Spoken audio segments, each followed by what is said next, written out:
அந்த மனுஷனுடைய வாழ்க்கை வரலாறு படிச்சதுக்கு அப்புறம் வாழ்க்கையில யார் வேணா என்ன வேணா சாதிக்கலாண்டாங்கிற மாதிரி இருந்தது. திருமணமாகாத இளம் காதலர்களுக்கு பிறந்த ஒரு பையன், திருமணமாகாத இளம் காதலர்களுக்கு பிறந்த ஒரு பையன்.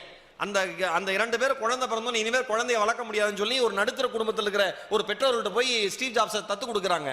மிக சாதாரணமான குடும்பம். வறுமைன்னா என்னன்னு ஸ்டீவ் ஜாப்ஸுக்கு தெரியும். படிக்கிறாரு, படிப்புல கவனம் இல்லை. ஐயோ என்னடா அது செய்து ஆன்மீகம் பக்கம் போயிடலாமான்னு ஆன்மீகத்தில் தேட ஆரம்பிக்கிறாரு. இந்தியா தான் ஆன்மீக பூமின்னு இந்தியாவுக்கு வராரு. இந்தியாவுக்கு வந்து ஆன்மீகத்தை பற்றி ரிசர்ச் பண்ணிட்டு அதுக்கப்புறம் மறுபடியும் போய் ஆன்மீகம் அவருக்கு பிடிக்கல. வேற வேற இடத்துல நிலை தடுமாற்றம் என்னென்னவோ போறாரு. நடுவில் ஒரு 2 வருஷம் வெட்டியா இருக்காப்புல, என்ன செய்யறதுனே தெரியல.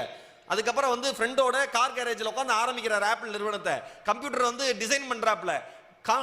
கல்லூரியா போய் இறங்குறாரு, ஏறி இறங்குறாரு. பாருங்க பாருங்க பாருங்க, போற இடம் எல்லாமே நிராகரிப்பு. ஒரு விஷயம் சொல்லவா, வாழ்க்கை உங்களை அதிகமாக நிராகரித்தது என்றால் மிகப்பெரிய மரியாதை தருவதற்கு வாழ்க்கை காத்திருக்கிறது என்ற அர்த்தம்.